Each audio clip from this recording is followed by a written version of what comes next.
Good afternoon, ladies and gentlemen. Thanks for being here on this magnificently beautiful winter's day.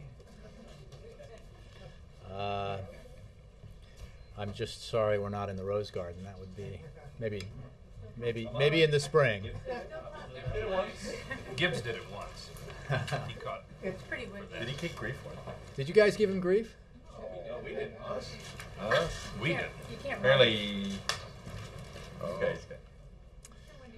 And hence we're here today, inside, kind of musty briefing room. Be that as it may, let me, before I take your questions, give you a readout of President Obama's video conference earlier today with President Karzai. Earlier today, the President held a video conference with President Karzai of Afghanistan as part of their regular consultations. President Karzai updated the President on the security situation in Afghanistan, which has calmed since the events of recent weeks. The two presidents discussed a range of issues of mutual interest, including U.S.-Afghan strategic partnership negotiations, Afghan-led reconciliation, and regional matters. The leaders noted progress toward concluding a strategic partnership that reinforces Afghan sovereignty while addressing the practical requirements of transition. President Karzai updated the President on developments toward Afghan-led reconciliation talks. Finally, the President and President Karzai agreed that it is in both our interests to continue a partnership that is based on mutual respect, and they agreed to stay in close touch in the lead-up to the NATO summit in Chicago. And with that, I'll get to you, Connie. Let me start with the Associated Press's Ben Feller. Thanks, Jay. Two questions on Iran and Israel. There's a report from Iranian state television quoting the top leader of the Ayatollah as praising President Obama about his comments on window of opportunity for diplomacy, and the quote is, "This expression is a good word. This is a wise remark indicating taking distance from illusion." I'm wondering if the White House sees this as a positive sign, if you see this credible. Ben, as you know, the President's policy toward Iran is focused in a very clear-eyed way on Iranian behavior, certainly not on rhetoric of any kind. We are determined to prevent Iran from acquiring nuclear weapons, and Iran continues to violate its obligations and has demonstrated, and has not yet demonstrated, the peaceful intent of its nuclear program. And that's why we have, over the past 3 years, led the effort to organize the international community in a broad consensus effort to pressure Iran, to isolate Iran, to impose sanctions on Iran that, in an ever-increasing way, put real strain on its economy and real strain on its political leadership. That effort continues. The President has made clear since the day he took office that there is an alternative path available to Iran through negotiations that is available if Iran makes the decision to live up to its international obligations, to forsake its nuclear weapons ambitions, and by doing so, rejoin the international community of nations. We are, as you know, with our P5+1 partners, embarking upon a process to begin again talks with Iran, but again in a very clear-eyed way. The pressure on Iran will continue. The ratcheting up of sanctions will continue, because the only change in that effort will come, if it comes, with a change in Iranian behavior with regards to its nuclear programs. One point I didn't hear the other day when the President was talking about Israel and Iran was whether he had actually made any progress in persuading Prime Minister Netanyahu to give more time for diplomacy and to hold off on preemptive attack. Does he feel like he made progress on either of those fronts? Ben, I would say simply that the Israelis, as I understand it, made clear that they have not made a decision about taking that kind of action, which is something that the President had said previously. There is agreement between this administration, this government, and the Israeli government on what Iran is doing and where it is in the process of its nuclear program. We have inspectors on the ground, as you know. The IAEA does. So we have visibility into what they're doing. And there is great coordination between this government and the Israeli government, between our militaries and between our intelligence officials, and that will continue. Yes? Also on Iran, you mentioned the P5+1 group.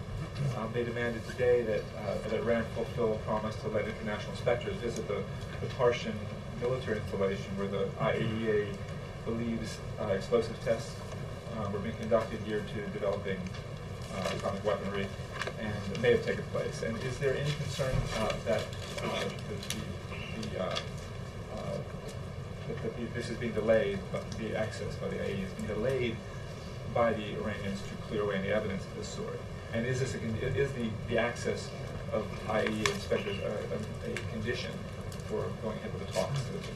Well, I'll make 2 points. One, as you know, twice requests by the IAEA to send inspectors to this facility have been rejected by the Iranians in the past. Most recent, I think, once fairly recently. And the reason why the inspectors want to visit that facility is because we do, or the IAEA does suspect the kind of activity that you discussed. As for the reports that you mentioned about activity at the facility, I don't have any comment on intelligence matters. I would simply say that the reports in and of themselves underscore the importance that the IAEA attaches to being able to visit this site because of the kinds of activity that they suspect is taking place there. And one other subject, the Attorney General today said that the administration's oil and gas working group was going to be meeting this week to talk about rising gas prices as it investigates possible manipulation, speculation in the energy markets. Will this group? What is the goal of this group? This week, and have they identified areas of speculation and actions that might be taken to stamp that out? Well, I would refer you to the Department of Justice for specifics about their work. The working group was first set up last year when we saw a spike in oil prices and prices at the pump for Americans. And the president, as I think he noted from this podium, has asked the Attorney General to reconstitute that working group for the same reason, which is he wants to make sure, he wants the Justice Department to make sure that there are no cases of fraud taking place when it comes to the rising price of gasoline. But I don't have any information as to the work that they're doing right now, but I would send you to the Department of Justice for that. Jake, then I'll move around. A few months ago, with very little fanfare, the administration announced that it was sending some special forces to Central Africa to help African troops target Joseph Kony and the Lord's Resistance Army. There's this remarkable viral video that you may have seen about who Joseph Kony is, and I was wondering if the administration was planning on talking about this video at all, responding, given that obviously we have troops in harm's way in I think 4 different countries in Africa going after Kony and the Lord's Resistance Army. I guess the first question is, have you or the President or has anybody in the White House seen this video? And the second question is, what's the status of our troops there and the war and the fight there? I have not seen it. I'm aware of it and have been briefed on it. I don't know whether the President has, but certainly members of the broader national security staff are aware of it, and I'm sure some of them have seen it. I know they have. As President Obama said, upon signing the Lord's Resistance Army Disarmament and Northern Uganda Recovery Act last October, we, quote, congratulate the hundreds of thousands of Americans who have mobilized to respond to this unique crisis of conscience. And I think that this viral video that you mentioned is part of that response, raising awareness about the horrific activities of the LRA. Consistent with the bipartisan legislation passed by our Congress in 2010, the United States continues to pursue a comprehensive, multifaceted strategy to help the governments and people of Central Africa in their efforts to end the threat posed by the LRA and reduce the human consequences of the LRA's atrocities. I would point out, when you mentioned the U.S. military personnel who are in the region, it's approximately 100 U.S. military personnel. And then a question about the Netanyahu visit. Mm-hmm. Apparently he gave the president a gift of the Book of Esther, and some aides to Netanyahu told the Jewish Daily Forward that it was background reading for the president, given the crisis with Iran, and the Book of Esther is about, I guess it was called Persia at the time. Mm-hmm. What was the president's response to getting that book, and did the president have a gift for the prime minister that we don't know about yet? You know, I have not discussed with the president that subject, or the subject of gifts. I would the Office of Protocol might have an answer for you in terms of gifts. I just don't know about it, and I haven't had a discussion about it. But I'm sure the president welcomes any gift he might receive from the Prime Minister of Israel. Yes, Politico. My question is actually about a story that Politico reported on today, which is that the president was making calls on Keystone, encouraging Democratic members in the Senate to not vote in favor of it. And why did the president think that that was necessary to get involved at this point? Yet again, does he not think that they agree with his position, the State Department's position, and so on? The president believes that it is wrong to play politics with a pipeline project whose route has yet to be proposed, a fact that the company involved affirmed again this week, that they have not yet identified a route for this possible pipeline. Therefore, it cannot possibly be reviewed adequately since it does not exist. And that despite claims that this pipeline would somehow solve the pain that families are feeling at the pump today, the company itself has said it would take years before a single drop of oil would flow through that pipeline. And we have made clear that the decision made by the administration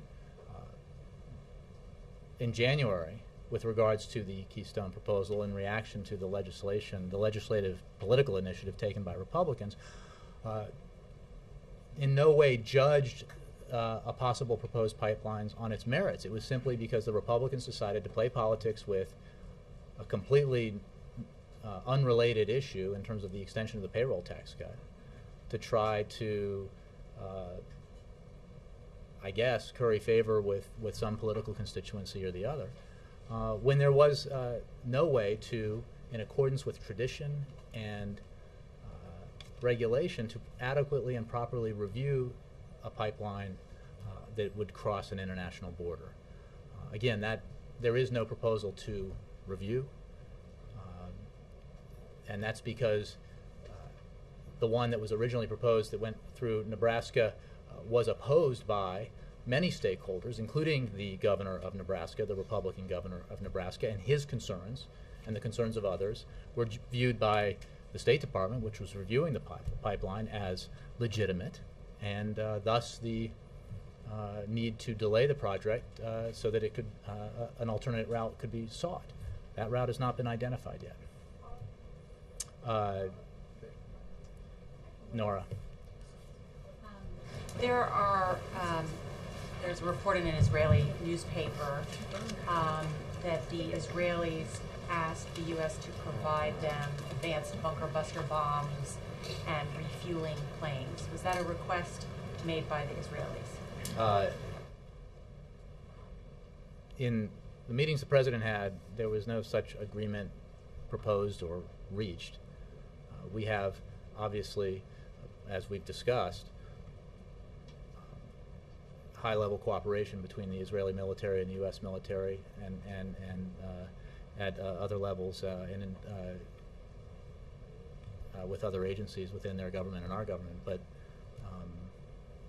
that was not a subject of discussion in the president's meetings. There was no request by the Israelis for this advanced military equipment? Correct. I mean, in terms of the president's meetings, that's my understanding. So there's no. So it's possible that there's a report out there in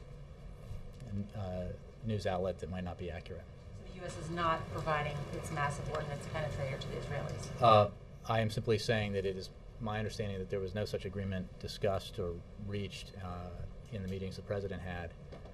We have a lot of cooperation with the Israeli military. We have provided material to the Israeli military in the past, and I'm sure we will continue to do that as part of our cooperation with and partnership with the Israeli military. But I believe the President himself has said there's never been closer military-to-military ties or intelligence ties between the U.S. and Israel. And Israel has expressed publicly that they're concerned about the window closing, certainly given their technology.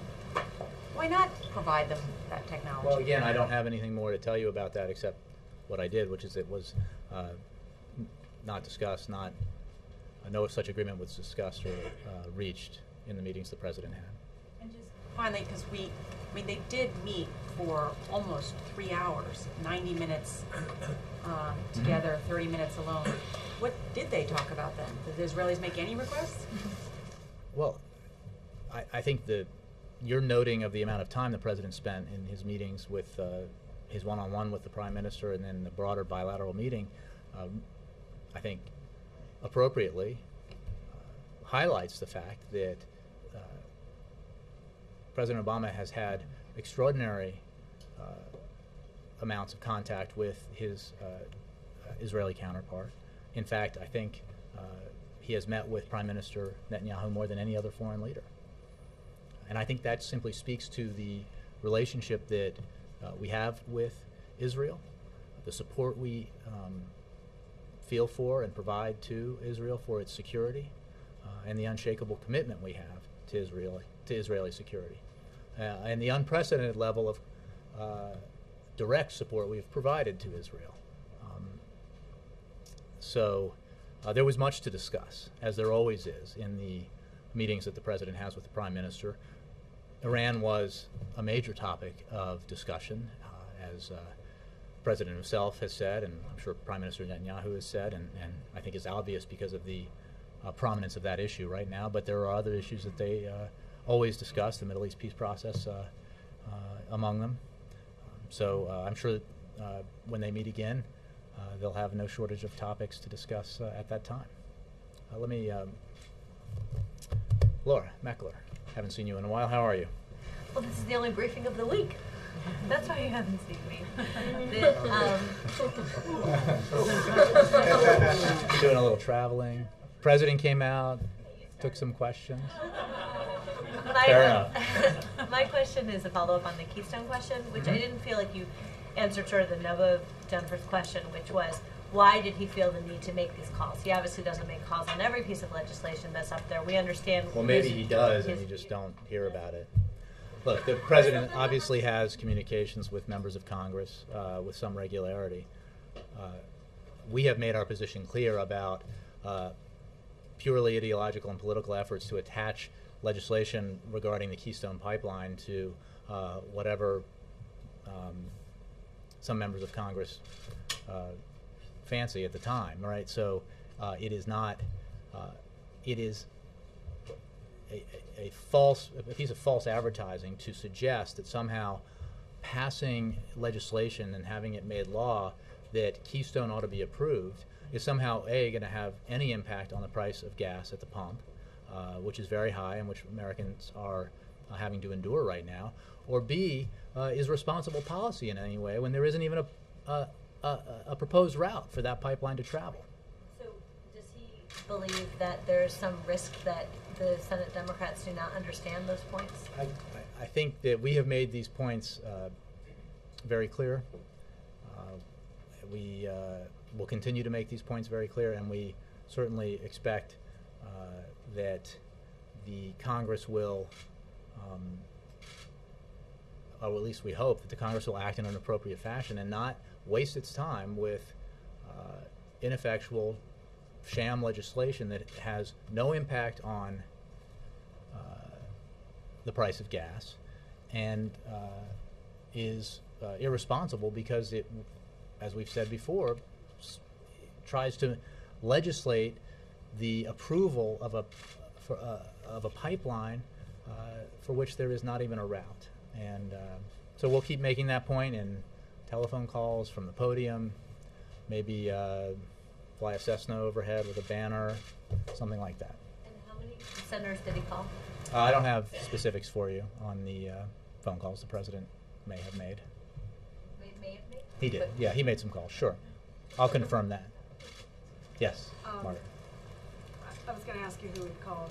Can you give us some? I don't have I don't have any names to give you. Would you have any names to give us later if we followed up with you? No, Or you made not those necessarily. calls? I mean, the president makes a lot of phone calls. This one, happened to be the fact that he made some calls, happened to make it into a press report, and I'm confirming that he did. But I'm not going to get into individual names or length of conversation. Can you tell us whether other administration officials also had made calls? In other words, did Joe Biden make calls? Who else in the administration? I don't have any readouts of phone calls to give you beyond what I just said. The Virginia trip as well. Can you just sort of put a little meat on the bone? What is the point of that trip? Nature discussions and the Texas part. Is it just a fundraising thing, or does the president think that he's in a posture to win Texas anytime soon? And why does he keep going back? He's done a lot of Texas stuff. Can you talk about that? I would refer you to the campaign for the political component of this. I would say broadly that there are many supporters of the president in the great state of Texas, and he always looks forward to meeting with as many of them as possible. In terms of Virginia, he will be speaking broadly about the economy, about reinforcing the trend towards a growing manufacturing sector in this country, and also reinforcing a trend that's very positive that has seen companies bring jobs back to the United States, the insourcing trend. So those will be the topics. We'll get more specifics to you later. Ed. I want to follow up on Nora because you seem to be very specific in saying on the bunker busting bombs they were not discussed in the president's meetings. Prime Minister Netanyahu met with Secretary I have no Panetta. information regarding Other officials maybe talked to I would refer you to other officials. This was not a discussion. No agreements of that kind were reached. I don't. Nothing was in the president's meetings. Yeah, I mean that's who I speak for here. So. Okay. Trip in North Carolina yesterday. We've been through this before about official trips, campaign trips. It was an official trip yesterday. He's talking about energy. The Charlotte Observer had a story saying that on Sunday night a teacher got a call. It's a teacher who has been active in Democratic politics. Got a call from Obama for America official saying, "Can you come to the event? The president wants to talk to you there." The question is, obviously the president can talk to Americans. He can talk to supporters. But if it's OFA that's reaching out to people and it's an official trip, why is it not the White House staff that's saying, hey, do you want to meet with the president? And if it is OFA doing it, should they be reimbursing the taxpayers? For the meeting with the president? I mean, I haven't seen the report. We're aware of. Yeah, But if OFA is reaching out to people before his official trips and saying, I don't think would be surprising. I'm not aware of this report, but it certainly would not be surprising if the president met with supporters when he travels around the country. After all, he did win substantially more than half the vote in 2008. So I think you can safely assume that when the president travels around the country as president and in his official capacity, that he'll be meeting with supporters when he does, as well as people who aren't supporters. That point he made in his speech yesterday in North Carolina about how much he likes the Tar Heel State, not least because of the hospitality of its people, even those who don't necessarily support him politically. Last thing, the president spoke out at the news conference about how people need to be careful with their language in general, and he spoke about his own daughters and setting an example. I know he's not the language police. You're not the language police from this podium to pick on people on the left or the right, but there is a letter that went to the chief of staff today from a conservative group, Concerned Women for America, saying that the president should direct this super PAC on the Democratic side that took $1 million check from Bill Maher, who has had some pretty coarse things to say about conservative women. And I understand the president he's not in charge of the super PAC. It's an outside thing. But he did bless that PAC and say to his supporters, you should give to this PAC if you want to. So can he also say, give $1 million check back if it's from somebody who said these things? I think the points that you made as you were asking your question are the ones that I will make, which is that we are not and cannot be the arbitrator of every statement that everybody makes in the policy and political arena. As a general matter, obviously language that denigrates women is inappropriate, and I think I would point you to what the president said when he was asked about this during his press conference, which is that he chooses to lead by example, or to try to. He chooses to, in the pursuit of a more civil discourse in our public space, he chooses to try to practice that civility himself, and he calls on everybody to do just that. Chuck. Couple questions. So, so it's fair to say your denial is being very specific on this report about the bunker fires. Well, I just don't have any. Well, I'm just saying that I'm the president's press secretary. The president had a lot of meetings with Prime Minister of Israel that included it was first a one-on-one, and then a broader staff, including other senior officials from his administration, and that's what I know about the meetings the president had. Yesterday there seemed to be some confusion about what Secretary Panetta said on the Hill about military options regarding Syria, and then you guys pushing. Can you clarify what you were pushing back on, and sort of the interpretation of what Secretary Panetta said on the Hill? Well, you'd have to give me a specific. I mean, I'm aware of a. That's what I mean. Secretary Panetta said military options being put together, and then there's a White House official that's quoted as saying, no, not specific military plans are being put into place. Well, so I'm just trying to understand. Fair point. It might have been me actually, but the Pentagon, the Department of Defense, is always reviewing contingencies and putting together contingencies, and I believe the chairman of the Joint Chiefs and the Secretary of Defense discussed that in their testimony, and that is obviously true as they discussed it. It is not our policy right now. We are not. We have made very clear that we do not believe that it is right at this time to contribute to the further militarization of the situation in Syria. We are pursuing a path with the Friends of Syria that we hope will bring a political resolution to the situation there. So I think both are accurate.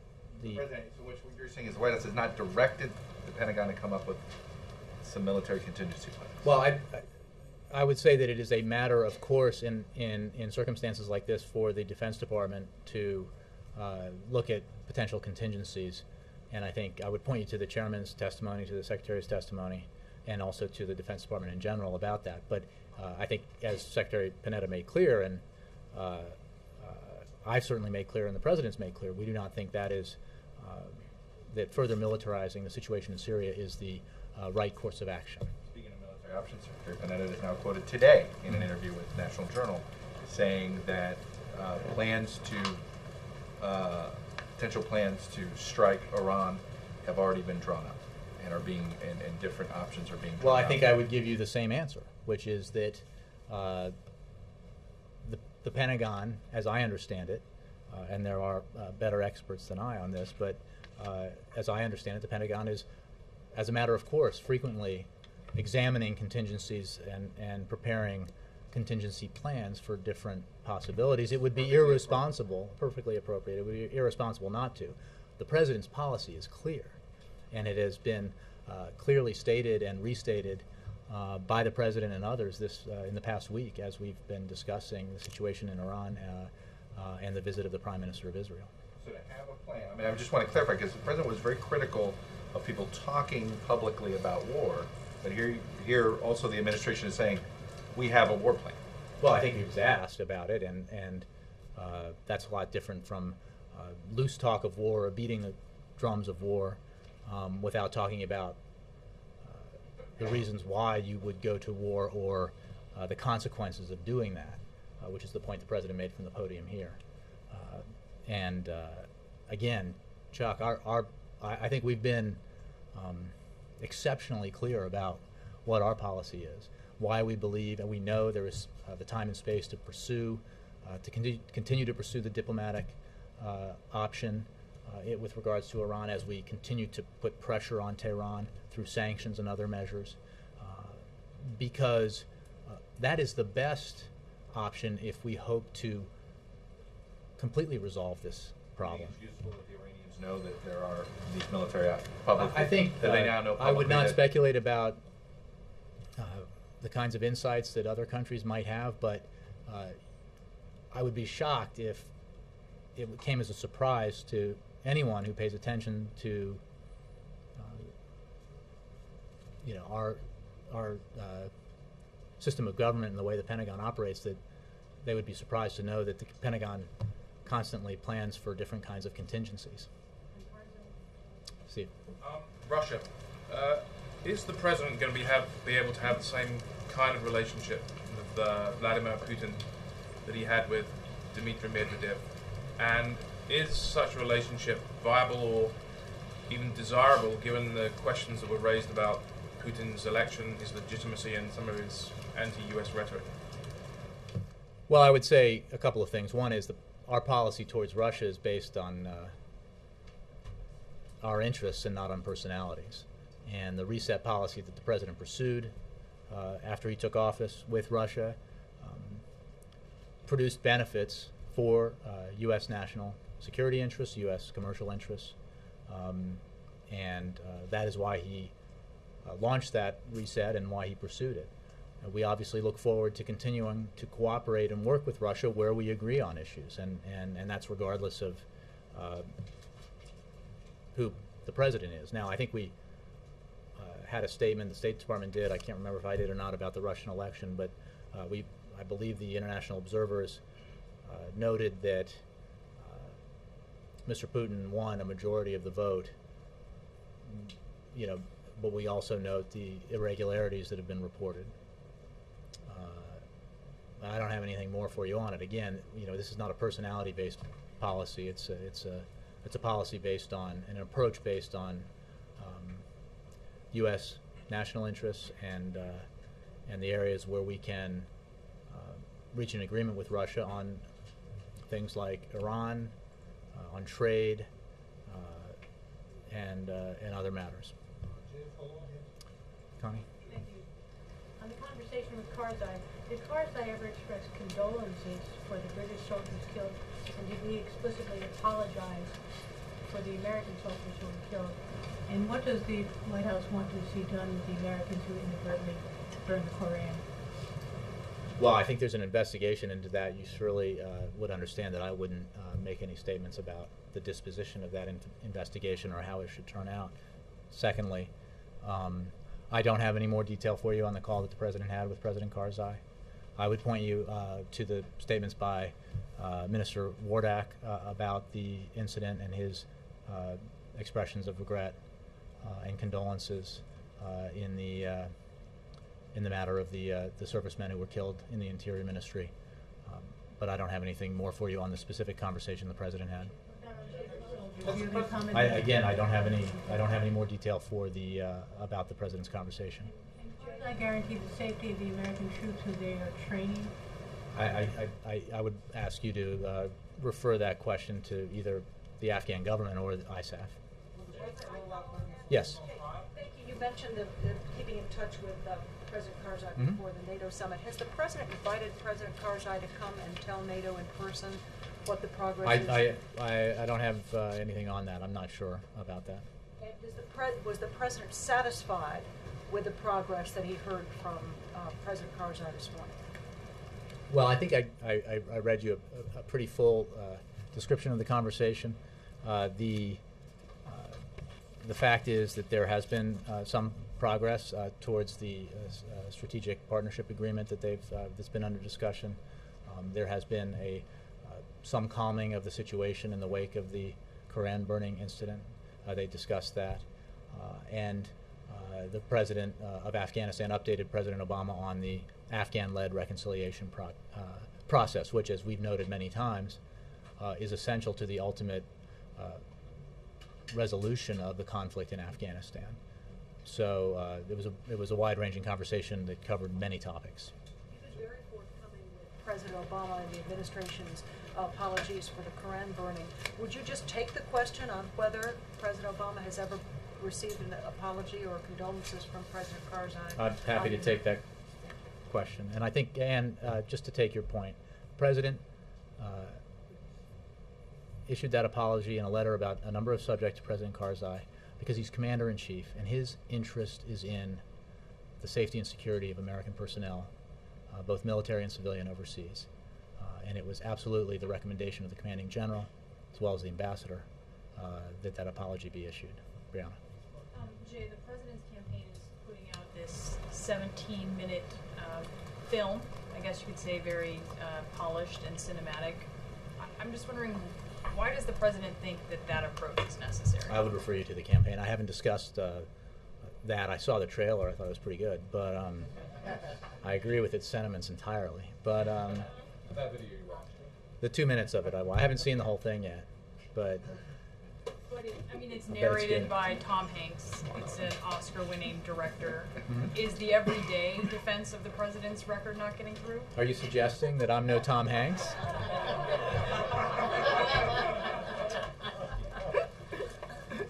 I would refer you to the campaign. I think as a matter of broad principle, as someone in the communications business, as you are, that we take advantage of every opportunity we can to explain the President's policies, explain his positions, describe his vision for the country moving forward. And that would apply both as I discuss those matters of policy from here, and I'm sure, not speaking for the campaign, but I'm just taking a wild guess here, that I'm sure that's the approach they take. It's pretty extraordinary. I mean, the approach. I don't know that it is, but if you say so. I mean, I think there have been those kinds of things in campaigns in the past, but maybe just because I've been around a little longer than you. But I am willing to accept that there's never been one as good, with a better told or more compelling story as this video that I have not yet seen. Is that okay?